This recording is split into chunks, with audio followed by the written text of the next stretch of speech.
So hello guys, welcome back to my channel GK Baba. So ఈ రోజు మనం RRB group D 1 December లో అడిగిన షిఫ్ట్ 1 క్వశ్చన్స్ డిస్కస్ చేద్దాం. 100% యాక్యురేట్ క్వశ్చన్స్. సో ఇవే మనకు క్వశ్చన్స్ ఎగ్జామ్ లో వచ్చినాయి. సో వీడియో స్టార్ట్ చేసే ముందు సో మీ అందరికి థ్యాంక్స్. చాలా మంది నాకు 50+ స్టూడెంట్స్ నాకు క్వశ్చన్స్ పంపించిండ్రు టెలిగ్రామ్ లో. సో ఇట్లానే మనకు ఎగ్జామ్ అయిన వాళ్ళు డైలీ క్వశ్చన్స్ పంపిస్తూ ఉండండి. ఓకే, సో చాలా మంది వరకు ఈ రోజు క్వశ్చన్స్ పంపిండ్రు. సో చాలా లాంగ్ వీడియో ఉంటుంది. ఓకే, సో మీరు ఎన్ని క్వశ్చన్స్ పంపితే అన్ని లాంగ్ వీడియో ఉంటుంది. ఓకే, సో నా దగ్గర కూడా చాలా క్వశ్చన్స్ వస్తాయి. సో ఎగ్జామ్ ఉన్న వాళ్ళు త్వరగా ఎగ్జామ్ అయిపోయిన తర్వాత క్వశ్చన్స్ పంపండి. Okay, first question, net horizontal 4 of 20 newton. Net horizontal 4 ఎంత ఇచ్చిండు? 20 న్యూటన్ ఇచ్చిండు. Acts on 4 kg block. 4 kg అంటే మనకు మాస్ ఇచ్చిండు, ఫోర్స్ ఇచ్చిండు. Which is initially at rest. Initially rest అంటే మనకు ఇనిషియల్ వెలాసిటీ u ఎంత ఇచ్చిండు? 0 ఇచ్చిండు. ఫర్ 5 సెకండ్స్ అంటే t ఎంత ఇచ్చిండు? 5 సెకండ్స్ ఇచ్చిండు. Find final velocity. Final velocity find చేయమన్నాడు.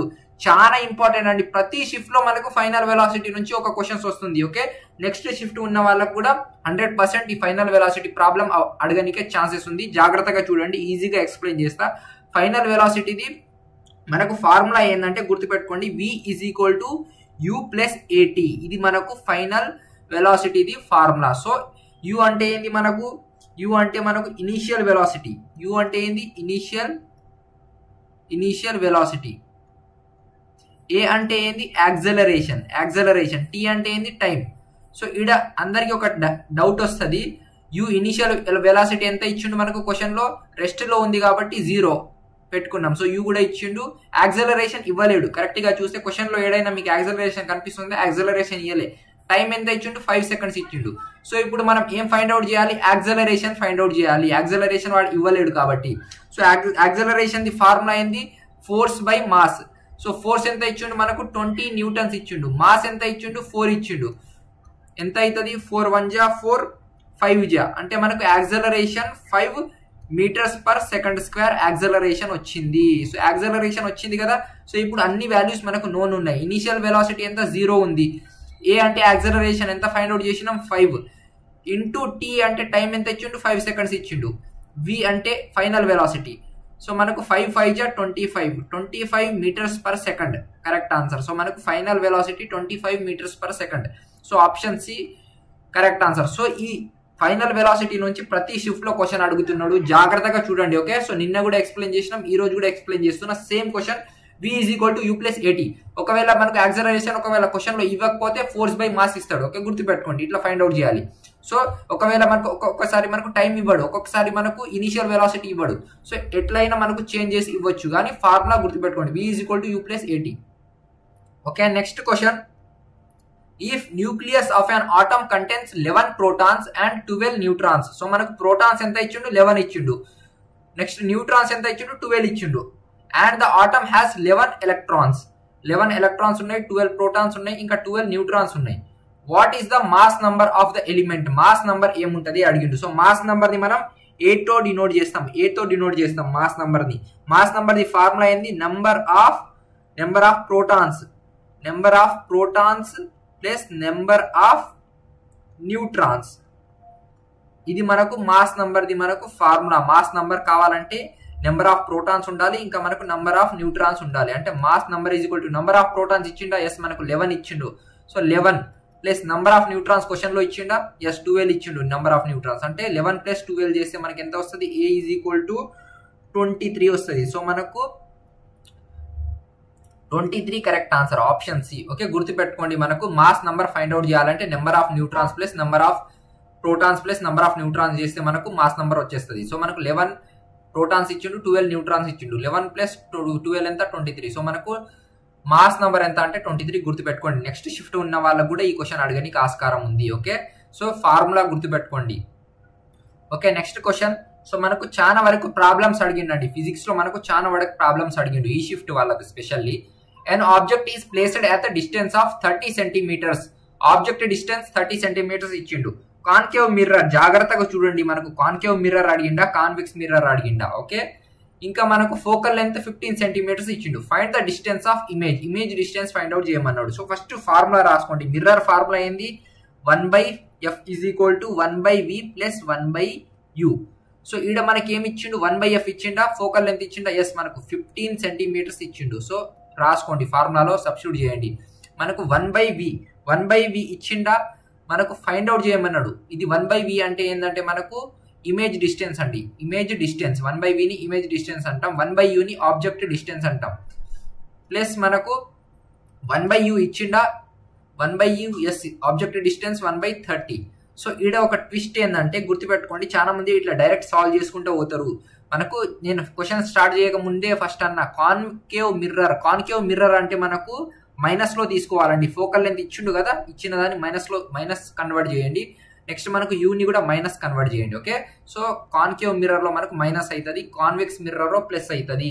మిర్రర్ ఫార్ములాలో గుర్తుపెట్టుకోండి, ఇది చాలా ఇంపార్టెంట్. చాలా మందికి డైరెక్ట్ సబ్స్టిట్యూట్ చేసుకుంటా పోతారు. ఓకే, గుర్తుపెట్టుకోండి, సైన్స్ చేంజ్ అవుతాయి కాన్కేవ్ ఇంకా కాన్వెక్స్ మిర్రర్ లో. సో మనకు 1/v ఫైండ్ అవుట్ చేయాలంటే మనకు ఇది ఈ సైడ్ వస్తుంది, 1/15 ఈ సైడ్ వస్తుంది. 1/15 ప్లస్ 1/30. సో ఇది 30 ఈ సైడ్ వస్తే ప్లస్లో అవుతుంది. మనకు ఎల్సిఎం తీస్తే ఎంత అవుతుంది? 15కి 30కి ఎల్సిఎం తీస్తే మనకు 30 ఎల్సిఎం. నెక్స్ట్ 15 2 జా 30 కదా, సో అంటే -1 × 2 అంటే 2 అనుకోండి, డైరెక్ట్ రాసుకుందాం. ఇక్కడ -2 అవుతుంది, ఇక్కడ +1 అవుతుంది. -1/30 -1/30 అంటే 1/v ఈజ్ ఈక్వల్ టు -1/30 అంటే మనకు v కావాలి కదా, సో మనకు -30 వస్తుంది. సో మనకు ఎంత ఏది అడిగిండు? ఇమేజ్ డిస్టెన్స్ ఎంత వచ్చింది? మనకు -30 వచ్చింది ఇమేజ్ డిస్టెన్స్. సో -30 ఉంది ఆప్షన్లో, ఎస్ ఆప్షన్ సిలో -30 ఉంది. సో గుర్తుపెట్టుకోండి, మనకు మిర్రర్ ఫార్ములా నుంచి ప్రతి షిఫ్ట్ లో క్వశ్చన్ అడుగుతాడండి. ఓకే, సో ఏదో ఒకటి మిస్ చేస్తాడు. ఇక్కడ మనకు ఇమేజ్ డిస్టెన్స్ ఇవ్వలేడు, నెక్స్ట్ క్వశ్చన్ లో ఆబ్జెక్ట్ డిస్టెన్స్ ఇవ్వడు, నెక్స్ట్ క్వశ్చన్ లో మనకు direct focal length find out చేయమంటాడు. సో ఏదైనా అడగని కానీ మీకు ఫార్ములా గుర్తుంటే ఈజీగా మీరు సాల్వ్ చేసేస్తారు. ఓకే, గుర్తుపెట్టుకోండి. Okay, next question, which of the following properties of isobar always different? So మనకు ఐసోబార్ లో ఏ ప్రాపర్టీ డిఫరెంట్ ఉంటుంది? సో ఈ కాన్సెప్ట్ 100% నెక్స్ట్ షిఫ్ట్ ఉన్న వాళ్ళకు చాలా ఇంపార్టెంట్ క్వశ్చన్ అడగడానికి ఆస్కారం ఉంది. ఐసోటోప్ అంటే ఏంది, ఐసోబార్ అంటే ఏంది, ఐసోటోన్ అంటే ఏంది? మూడు సేమ్ ఉంటాయి కానీ చాలా డిఫరెన్స్ ఉంటుంది వీటి మధ్యలో. సో ఈజీగా చెప్తున్నా చూడండి. ఫస్ట్ మనకు ఐసోటోప్ అంటే ఏంటంటే మనకు ఆటమిక్ నంబర్ డిఫరెంట్ ఉంటాయి, ఆటమిక్. ఓకే, సో గుర్తుపెట్టుకోండి. ఓకే, సో గుర్తుపెట్టుకోండి, ఐసోటోప్ అంటే ఏంటంటే మనకు ఆటమిక్ నంబర్ సేమ్ ఉంటుంది, మాస్ నంబర్ డిఫరెంట్ ఉంటుంది. సేమ్ ఐసోబార్ అంటే ఏంటంటే ఆపోజిట్, మళ్ళా ఆటమిక్ నంబర్ డిఫరెంట్ ఉంటుంది కానీ మాస్ నంబర్ సేమ్ ఉంటుంది. ఐసోటోన్ అంటే ఏంటి? రెండు డిఫరెంట్ ఉంటాయి, ఆటమిక్ నంబర్ డిఫరెంట్ ఉంటుంది, మాస్ నంబర్ డిఫరెంట్ ఉంటుంది. ఓకే, సో ఇక్కడ మనకు క్వశ్చన్ లో ఐసోబార్ అంటే ఏంది అడిగిండు. ఐసోబార్ అంటే ఏంది? ఐసోబార్ లో మనకు ఆటమిక్ నంబర్ డిఫరెంట్ ఉంది కానీ మాస్ నంబర్ సేమ్ ఉంది. సో ఇక్కడ ఏం అడిగిండు? Always different. ఆల్వేస్ డిఫరెంట్ ఏది? డిఫరెంట్ ఉన్నది ఏది అడిగిండు? జెడ్ డిఫరెంట్ ఉంటుంది. జెడ్ అంటే ఏంది? ఆటమిక్ నంబర్ డిఫరెంట్ ఉంటుంది. ఆటమిక్ నంబర్ అంటే atomic number, yes option D correct answer. Okay, so ఈ మూడు కాన్సెప్ట్ జాగ్రత్తగా చూడండి, నోట్స్ లో రాసుకోండి ఎవరికైతే తెలియదో. ఓకే, ప్రతి షిఫ్ట్ లో క్వశ్చన్ అడుగుతున్నాడంట, సో గుర్తుపెట్టుకోండి, important. Next question, which of the following statements is incorrect regarding uniform motion? Uniform motion గురించి అడిగిందంట. సో మనకు స్టేట్మెంట్ ఇవే అడిగిందంట. సో గుర్తుపెట్టుకోండి. సో యూనిఫామ్ మోషన్ అంటే ఏంటంటే మనకు ఒక కాన్స్టెంట్ స్పీడ్ తో మనకు ఏదైనా వెహికల్ కానీ ఏదైనా మనకు కాన్స్టెంట్ స్పీడ్ తో మనకు ట్రావెల్ చేస్తుంది కదా, కాన్స్టెంట్ మోషన్ తో, దాన్ని యూనిఫామ్ మోషన్ అంటాం. ఓకే, సో దీంట్లో ఇన్కరెక్ట్ స్టేట్మెంట్ అడిగిందంట. సో దీంట్లో యాక్సలరేషన్ మనకు 0 ఉంటుందా అండి యూనిఫామ్ మోషన్ లో? ఎస్, యాక్సలరేషన్ 0 ఉంటుంది. నెక్స్ట్ మనకు speed changes with time. Speed change ఎందుకు అవుతుంది అండి? చేంజ్ అయితే నాన్ యూనిఫామ్ మోషన్ అవుతుంది. అది మనకు క్వశ్చన్ లో యూనిఫామ్ మోషన్ అంటే ఇది అడిగిండు. సో ఇది రాంగ్ ఆన్సర్. మనకు speed does not changes with time. Speed టైంతో పాటు చేంజ్ అవ్వదు. ఓకే, గుర్తుపెట్టుకోండి. ఇక్కడ మనకు చేంజెస్ అన్నాడు, చేంజెస్ అయితే మనకు నాన్ యూనిఫామ్ మోషన్ అవుతుంది. చేంజ్ అవ్వదు అన్నప్పుడు మనకు యూనిఫామ్ మోషన్ అవుతుంది. ఓకే, నెక్స్ట్ క్వశ్చన్ చాలా ఈజీ క్వశ్చన్ వచ్చిందండి, చాలా ఈజీ క్వశ్చన్. ఎన్నోసార్లు డిస్కస్ చేసినాం ఈ క్వశ్చన్ మనం క్లాసెస్లల్లో. ప్లాంట్స్ లో మనకు yellow colour, orange colour, red colour ఏది ఇస్తుంది? సో ఎల్లో, ఆరెంజ్, రెడ్ కలర్ల పేర్లు వినగానే డైరెక్ట్ మనం క్రోమోప్లాస్ట్ అని పెడతాం. So chromoplast correct answer. Chloroplast ఏ కలర్ ఇస్తుంది? ప్లాంట్స్ కి గ్రీన్ కలర్ ఇస్తుంది. ఏడ ఉంటది క్లోరోప్లాస్ట్? లీవ్స్ లలో ఉంటది, చెట్టు యొక్క ఆకులలో ఉంటది, గ్రీన్ కలర్ ఇస్తుంది. లీకోప్లాస్ట్ అంటే ఏంది? లీకోప్లాస్ట్ కి కలరే ఉండదు, కలర్లెస్. నెక్స్ట్ షిఫ్ట్ ఉన్న వాళ్ళకి అడగొచ్చండి, క్లోరోప్లాస్ట్ అంటే ఏంది? క్లోరోప్లాస్ట్ కి ఏ కలర్ ఇస్తుంది? ప్లాంట్స్ కి గ్రీన్ కలర్ ఇస్తుంది. ల్యూకోప్లాస్ట్ మనకు కలరే ఉండదు, కలర్లెస్ ఉంటుంది, కలర్లే ఇవ్వదు అసలు. ఇది మైట్రోకాండ్రియా అంటే నార్మల్, ఇది దీనికి సంబంధం లేదు కానీ ఇట్లానే అడిగిండు కన్ఫ్యూజ్ చేయడానికి. పవర్ హౌస్ ఆఫ్ సెల్ అంటాం. దీంట్లో మనకు ఏటీపీ ఫామ్ అవుతుంది, ఎడినోసైన్ ట్రైఫాస్ఫేట్. ఏటీపీని మనం ఎనర్జీ కరెన్సీ ఆఫ్ సెల్ అంటాం. మైట్రోకాండ్రియా షేప్ ఎట్లా ఉంటుంది, సాసేజ్ షేప్ ఉంటుంది. ఆల్రెడీ మనం చాలా సార్లు డిస్కస్ చేసినాం. Okay okay next question, which of the following statement confirms that solution is acidic. Acidic simple గా చెప్పాలంటే ఈ స్టేట్మెంట్స్ చూడకండి. యాసిడిక్ సొల్యూషన్ ఎప్పుడు అవుతుంది? యాసిడిక్ సొల్యూషన్ pH ఎంత ఉన్నప్పుడు యాసిడిక్ సొల్యూషన్ అవుతుందండి మనకు? pH less than 7. pH less than 7 ఉంటే మనకు అది యాసిడిక్ సొల్యూషన్ అవుతుంది. pH గ్రేటర్ దాన్ 7 ఉంటే బేసిక్ సొల్యూషన్ అవుతుంది. pH ఈక్వల్ టు 7 ఉంటే న్యూట్రల్ సొల్యూషన్ అవుతుంది. అంటే మనకు acidic solution the pH value ఎంత ఉండాలండి మనకు? లెస్ దాన్ 7 ఉండాలి. సో ఇది first one correct answer. pH value ఎంత ఉండాలి? లెస్ దాన్ 7 ఉండాలి. ఫినాప్థలిన్ ఇండికేటర్ లో మనకు యాసిడ్ కలర్ ఎట్లా ఉంటది గుర్తుపెట్టుకోండి. ఫినాప్థలిన్ ఇండికేటర్ లో మనకు యాసిడ్ కలర్ ఎట్లా ఉంటది. నెక్స్ట్ మనకు ఈ షిఫ్ట్ లో మనకు యాసిడ్ కలర్ ఎట్లా ఉంటది అని అడిగిండు. నెక్స్ట్ షిఫ్ట్ ఉన్న వాళ్ళకు ఫినాప్థలిన్ తో మనకు బేస్ రియాక్ట్ అయితే కలర్ ఎట్లా ఫామ్ అవుతుంది, ఫినాప్థలిన్ మనకు యాసిడ్ తో రియాక్ట్ అయితే కలర్ ఏం ఫామ్ అవుతుంది అంటే గుర్తుపెట్టుకోండి. Most important gun shot topic అండి. ఎన్నో సార్లు క్లాసెస్ లో చెప్పిన, ఇప్పుడు కూడా చెప్తున్నా. నెక్స్ట్ షిఫ్ట్ ఉన్న వాళ్ళకి వస్తుంది ఈ క్వశ్చన్. ఫినాప్థలిన్ యాసిడ్ తో రియాక్ట్ అయినప్పుడు మనకు ఏ కలర్ ఫామ్ అవుతుంది అంటే కలర్లెస్ అండి. గుర్తుపెట్టుకోండి, colourless. Phenolphthalein plus acid colourless. Phenolphthalein plus base ఏ కలర్ ఇస్తుంది? పింక్ కలర్ ఇస్తుంది. ఇది క్వశ్చన్ ఎక్స్పెక్ట్ చేయొచ్చు నెక్స్ట్ షిఫ్ట్ ఉన్న వాళ్ళకు. గుర్తుపెట్టుకోండి, ఈ కాన్సెప్ట్ చాలా ఇంపార్టెంట్. నెక్స్ట్ మనకు మిథైల్ ఆరెంజ్ ఇండికేటర్ గుర్తుపెట్టుకోండి. నెక్స్ట్ ఇంపార్టెంట్, చాలా ఇంపార్టెంట్. ఇది కూడా అడగొచ్చు నెక్స్ట్ ఏదో ఒక షిఫ్ట్ లో. మిథైల్ ఆరెంజ్ మనకు యాసిడ్ తో రియాక్ట్ అయినప్పుడు ఏ కలర్ ఇస్తుంది? మిథైల్ ఆరెంజ్ మనకు బేస్ తో రియాక్ట్ అయినప్పుడు ఏ కలర్ ఇస్తుంది? గుర్తుపెట్టుకోండి, మోస్ట్ ఇంపార్టెంట్, చాలా ఇంపార్టెంట్. ఈ నుంచే pH నుంచి ఈ రెండు ఇండికేటర్ నుంచే క్వశ్చన్స్ అడుగుతాడండి. ఇంకా వేరే ఏది లేదు, ఏది అవసరం లేదు చదవడానికి. మిథైల్ ఆరెంజ్ ఫినాప్థలిన్ ఇండికేటర్ యాసిడ్ తో రియాక్ట్ అయితే కలర్లెస్ ఉంటుంది, బేస్ తో రియాక్ట్ అయితే పింక్ కలర్ ఫామ్ అవుతుంది. ఇదే మీకు తెలిసిన చాలు. నెక్స్ట్ మనకు మిథైల్ ఆరెంజ్ ఇండికేటర్ యాసిడ్ తో రియాక్ట్ అయితే ఏ కలర్ ఇస్తుంది అంటే పింక్ కలర్ ఇస్తుంది. గుర్తుపెట్టుకోండి.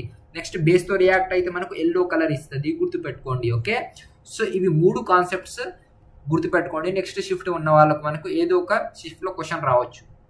Next question which is the chemical formula formic acid. Formic acid యొక్క కెమికల్ నేమ్ ఏంది? కెమికల్ ఫార్ములా ఏంది అంటే HCCOOH. ఇది మనకు correct answer. Option A correct answer. ఇది మనకు CH3COOH. ఇది దేంది అంటే అసిటిక్ యాసిడ్. ఇది గుర్తుపెట్టుకోండి. నెక్స్ట్ షిఫ్ట్ ఉన్న వాళ్ళకు అడగొచ్చు అసిటిక్ యాసిడ్. ఇది H2CO3. ఇది దేంది కెమికల్ ఫార్ములా అంటే మనకు కార్బోనిక్ యాసిడ్. ఇది HCHO. ఇది దేందంటే మనకు ఫార్మల్డిహైడ్.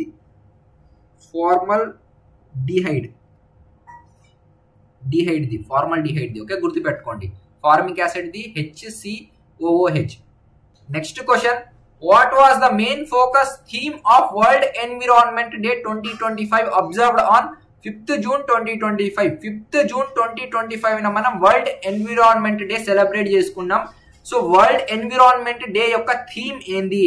సో గుర్తుపెట్టుకోండి, థీమ్ ఏంటంటే స్టాప్ ప్లాస్టిక్ పొల్యూషన్. ప్లాస్టిక్ కాలుష్యాన్ని ఆపండి. ఇదే మనకు థీమ్ వరల్డ్ ఎన్విరాన్మెంట్ డే 2025 ది. Next question, who won the 2025 ప్రిక్టీజర్ architecture prize? 2025 లో ఎవరికి వచ్చిందంటే లియూ జియాకున్ కి వచ్చింది. గుర్తుపెట్టుకోండి. Next question, which country ranked first in gender gap index 2025? Gender gap index లో మనకు టాప్ లో ఉన్న కంట్రీ ఏది? సో మనకు టాప్ లో మనకు ఏ కంట్రీ ఉందంటే ఐస్లాండ్ ఉంది. ఇంకా మనకు ఇండియా ర్యాంక్ అడగొచ్చు జెండర్ గ్యాప్ ఇండెక్స్ లో 2025 ప్రకారం ఇండియా ఇది 131 ర్యాంక్. గుర్తుపెట్టుకోండి. Next question, Varuna a naval exercise conducted between India and which country? So military exercises video చేసినండి, నిన్ననే చేసిన. సేమ్ అదే దాంట్లో నుంచి 2 క్వశ్చన్లు దిగినాయి, ఇది ఒకటి ఇంకోటి ఒకటి. సో వరుణ మనకు నావల్ ఎక్సర్సైజ్ ఏ కంట్రీస్ మధ్యలో జరిగిందంటే ఇండియా ఇంకా ఫ్రాన్స్ మధ్యలో జరిగింది. సేమ్ ఇదే క్వశ్చన్ చెప్పినా అండి, సేమ్ క్వశ్చన్ దిగింది, ఒక్క అటు ఇటు కూడా చేంజ్ అవ్వాలి. సేమ్ క్వశ్చన్ దిగింది, క్లాస్ లో చెప్పినది సేమ్ క్వశ్చన్, మిలిటరీ ఎక్సర్సైజెస్ నుంచి సేమ్ క్వశ్చన్ దిగింది. Okay, next question, in September 2025 who was appointed as new deputy governor of RBI? So September 2025 లో మనకు new deputy governor of RBI గా ఎవరు ఎన్నికైనారంటే మనకు శిరీష్ చంద్ర ముర్ము కరెక్ట్ ఆన్సర్. మనకు RBI గురించి అడిగితే మనకు ఆర్బీఐ మనకు ఎప్పుడు ఎస్టాబ్లిష్ అయిందండి? మనకు 1st April 1935 ఎస్టాబ్లిష్ అయింది. హెడ్ క్వార్టర్ ఏడ ఉంది? మనకు హెడ్ క్వార్టర్ ముంబైలో ఉంది. బ్యాంక్ ఆఫ్ బ్యాంక్స్ అంటాం, లెండర్ ఆఫ్ లాస్ట్ పీస్ కూడా అంటాం దీన్ని ఆర్బీఐని. ఓకే, నెక్స్ట్ క్వశ్చన్, ఐపీఎల్ నుంచి ప్రతి షిఫ్ట్ లో ఒక క్వశ్చన్ అడుగుతున్నాడు, సో జాగ్రత్తగా చూసుకోండి IPL. Okay, IPL 2025 who scored the highest individual score in single innings? So single innings, total season లో కాకుండా, టోటల్ సీజన్ లో అడిగితే Sai Sudarshan highest run scorer. కానీ మనకు సింగిల్ ఒకటే మ్యాచ్ లో హైయెస్ట్ స్కోర్ ఎవరు చేసిండ్రు 2025 ఐపీఎల్ లో అంటే అభిషేక్ శర్మ చేసిండ్రు. అభిషేక్ శర్మ ఏ టీం కి సంబంధించిన వాడు? ఎస్ఆర్హెచ్ టీం కి సంబంధించిన వాడు. ఎన్ని రన్స్ స్కోర్ చేసిండు? నెక్స్ట్ షిఫ్ట్ ఉన్న వాళ్ళకి అడగొచ్చు. 141 రన్స్ స్కోర్ చేసిండు. ఏ టీం కి అగైనెస్ట్ గా స్కోర్ చేసిండు? ఇది కూడా అడగొచ్చు. సో గుర్తుపెట్టుకోండి, పంజాబ్ కింగ్స్ టీమ్స్ కి అగైనెస్ట్ గా మనకు స్కోర్ చేసిండు 141 రన్స్. గుర్తుపెట్టుకోండి నెక్స్ట్ షిఫ్ట్ ఉన్న వాళ్ళు. Next question, who is the chairman of 16th finance commission of India? 16th finance commission of India యొక్క చైర్మన్ ఎవరంటే గుర్తుపెట్టుకోండి, Arvind Panagariya. Next question, who received Arjuna award 24-25 year లో? బాక్సింగ్ లో అర్జున అవార్డ్ ఎవరికి వచ్చిందంటే మనకు సబిటి బూరాకి వచ్చింది. Okay, next question, in June 2025 which country hosted Guinness world record yoga session with over